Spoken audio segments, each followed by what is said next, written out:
be a dangerous year. We're seeing an acceleration in their program and very significant advances. The pace of testing and the success of the tests were really not predicted by the... Just because they haven't proven that capability doesn't mean they don't have it. We've laid down so many red lines, it's beginning to look like a red carpet. You know, talking to the North Koreans is not the problem. Neither side is really going to be motivated to sit down and talk. We all agree that China is the key. Chinese do not want to be responsible for delivering the death blow to the regime. So far, they've been focused only on the pressure. But the sanctions are going to take months to bite. From the Voice of America, this is Washington Talk. Hello and welcome. I'm Eunjang Cho. As the year 2017 winds down, today on Washington Talk, we'll take a look back at the year's biggest events that impacted North Korea. First, we'll discuss North Korea's reckless provocations and the international community's all-out pressure campaign. North Korea has made major strides in its long-range missile and nuclear program this year in defiance of UN resolutions. 핵탄두 폭발 시험이 성공적으로 진행되었으며 대륙간 탄도 로켓 시험 발사 준비 사업이 마감 단계에 이른 것을 비롯하여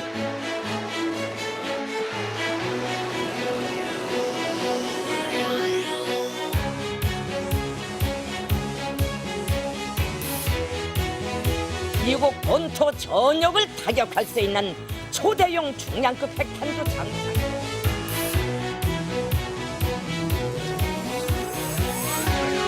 This is the most stringent set of sanctions on any country in a generation. The weapons you are acquiring are not making you safer. They are putting your regime in grave danger. Now joining me today, Mr. Frank Januzzi, president of the Mansfield Foundation and former advisor to the Senate Foreign Relations Committee. And also my guest today, Mr. Douglas Paul, vice president of the Carnegie Endowment for International Peace. He's also held positions at the National Security Council and also at the State Department. Welcome to both of you. Good morning. Good morning. Good morning. Douglas, let me begin with you. How would you define year 2017 in terms of North Korea's missile and nuclear developments? Well, it's been a year of tremendous advancements. The pace of testing and the success of the tests were really not predicted by to the extent of my knowledge, by the intelligence community and the policy community. And so they've been trying to catch up in terms of international coordination and unilateral and multilateral responses to North Korea's new capabilities. Mm-hmm. Frank, was this a watershed year?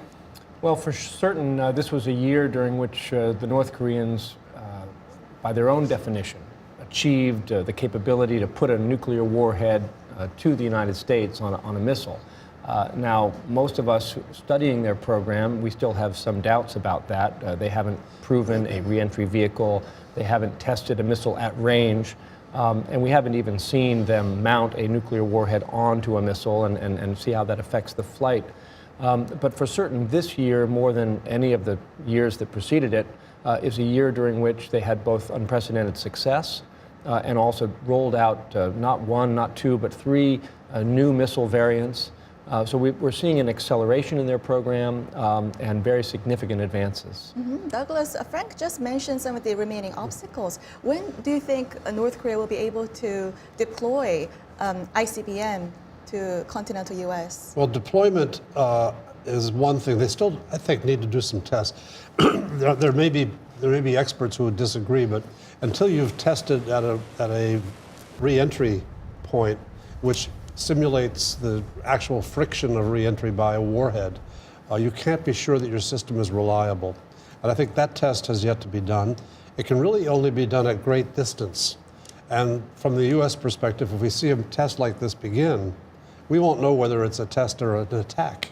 So it will actually trigger a response mechanism. Either prior to launch, there may be a temptation to preemptively attack on the ground, which would be the easiest way to hit the target. Alternatively, you wait till it launches, and if it looks like it's going to burn fuel enough to get to the U.S., then you launch missiles from Alaska to try to shoot it down. These are not optimal things to be talking about. They're probably well ahead of our ability to manage the crisis atmosphere that will accompany that kind of test. But I think the North is compelled to make that test at some point, and that could bring us to a point of crisis well before we're prepared to sit down and talk to North Korea. So I think you just mentioned the red line that North Korea should not pass, that would not be tolerated by the Trump administration. Well, we've had a lot of red lines. There's a General Yamaguchi in Japan who has said, we've laid down so many red lines, it's beginning to look like a red carpet. Well, I agree with Douglas. I think that red lines are not very useful with North Korea. They've crossed so many of them. And I agree also that there's going to be a need for more testing.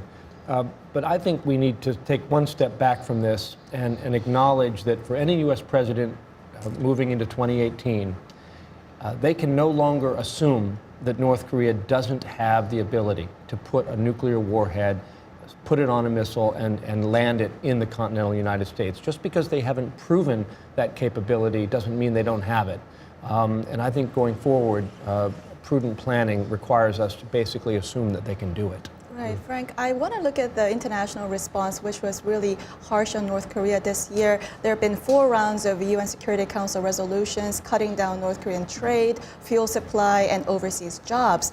But are we seeing some impacts from this already, or should we wait for next year? Well, the Trump administration approach of maximum pressure and engagement, we're seeing the pressure side of that this year. But most sanctions require months, if not years, to bite. And that's certainly true of the most recent round of sanctions that affect refined petroleum products and crude oil. These are 2 of the most sensitive imports for North Korea, 2 of the imports that they rely upon 99% from the foreign community to get their oil and petroleum products. But it's going to take months, if not years, for those sanctions to fully affect the North Korean economy. They've got large stockpiles of these products. The export ban is not absolute. It's a quota system where the exporters can continue to send some petroleum and refined products to North Korea for several months. So I think 2018 will be a year during which we observe the gradual biting of these sanctions, and it's not going to happen all at once. Douglas, we all agree that China is the key, but there is a conflicting report of China's compliance that the U.S. reconnaissance satellite caught images of Chinese vessels illegally selling oil to North Korean vessels on the West Sea. And then there's also a contrasting report from China's customs data that they didn't sell any oil to North Korea in November. Help us put all this in context. Well, first, I think the reports are still unconfirmed of the transfer of fuel, but I wouldn't be surprised if they became confirmed. There are plenty of actors on the Chinese coastline who could, on their own, find a way to sell oil. The North probably is paying a premium to get it under these circumstances, and so it would be very tempting for outlaws. The Chinese are not used to doing things to control this. Sometimes I think they're acting in perfectly good faith. It just takes time to get the system going. But there are plenty of people who suspect China is not acting in good faith and is using this as a cutout to protect the regime from the dire effects of the sanctions. But to go back to the general point, the sanctions are going to take months to bite. In that period, the U.S. probably does not want to sit down and talk to the North because we want to see them come to the table hungry. And they won't want to come from the North to the table because they want to show that they've got capabilities that are non-negotiable before they sit down with us. So that means we probably have 6 months to a year where neither side is really going to be motivated to sit down and talk, and we'll be left with stimulus and response from tests and countermeasures, exercises, pressure points. It's going to be a dangerous year.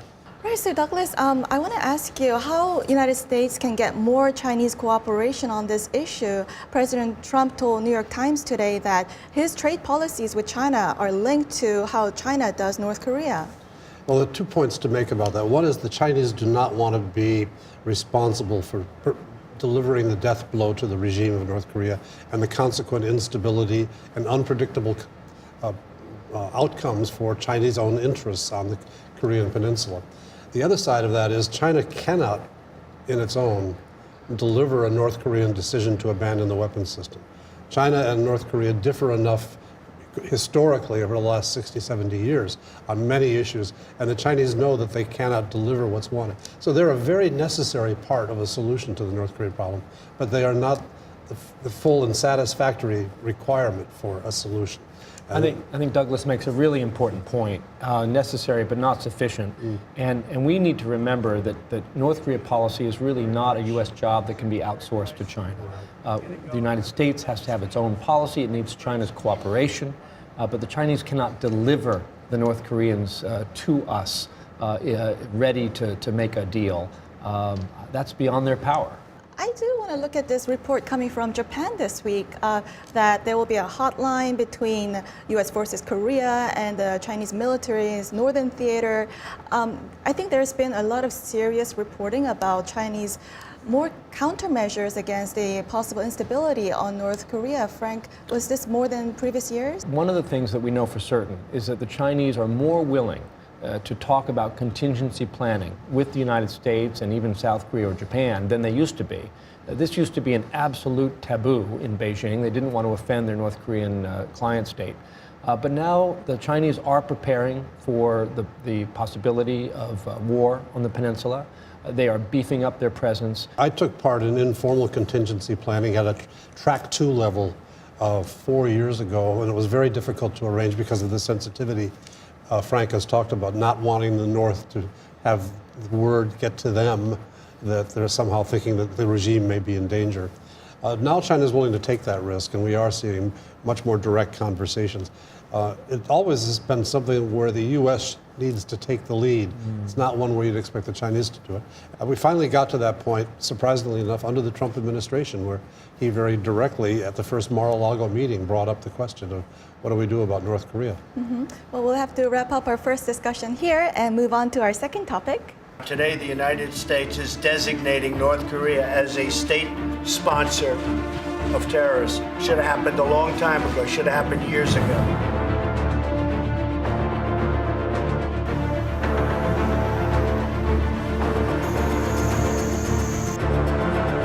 As we take this action today, our thoughts turn to Otto Warmbier, wonderful young man, and the countless others so brutally affected.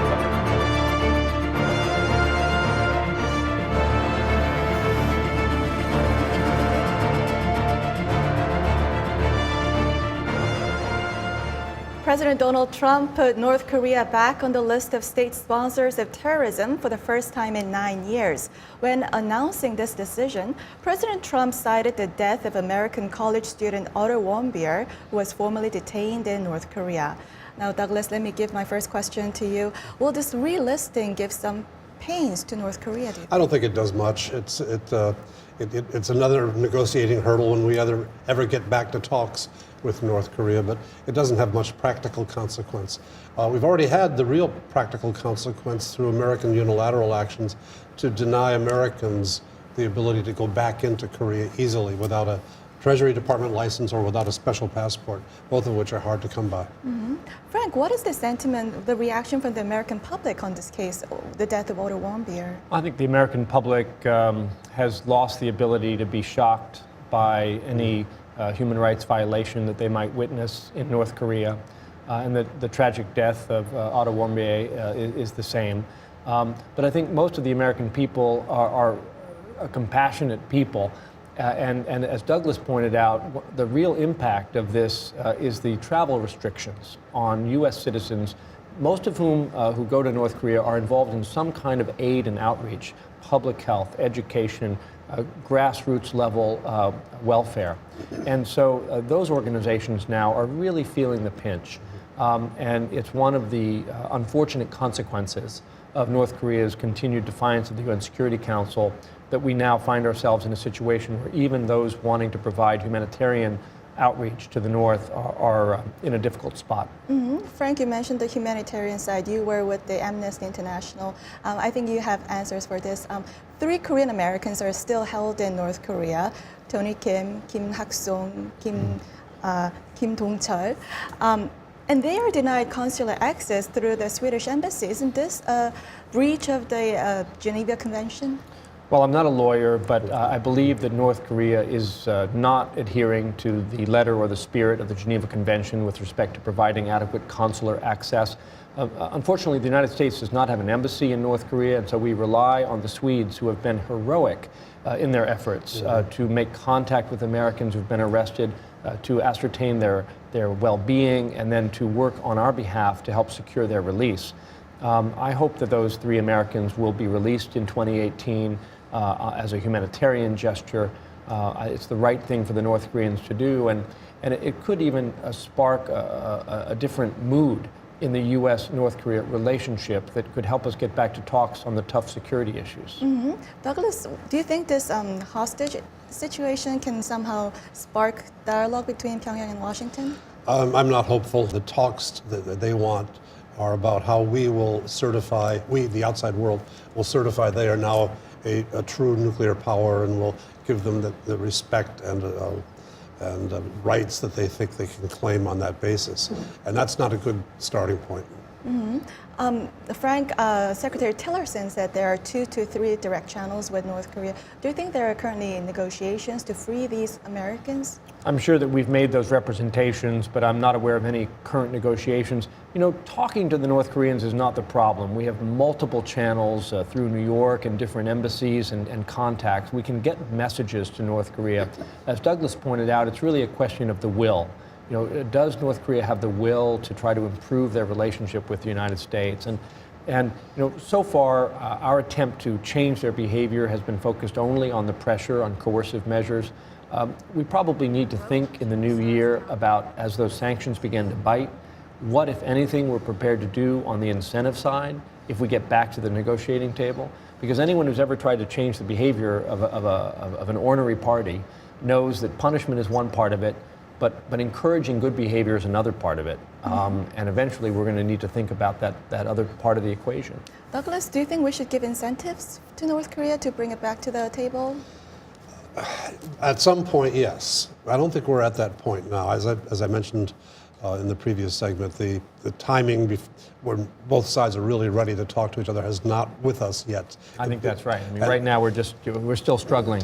And so you could risk sending create misunderstanding through signals that might be read by the other side as indicating that we've agreed to their premise for the negotiation, when in fact there's a great disagreement about the premise of accepting North Korea as an established nuclear power. And so this is still months to be played out. But we have an assortment of tools, whether they're bilateral pressures, multilateral pressures, exercises, international isolation, losing jobs, losing embassies overseas. All of these things are part of a mix.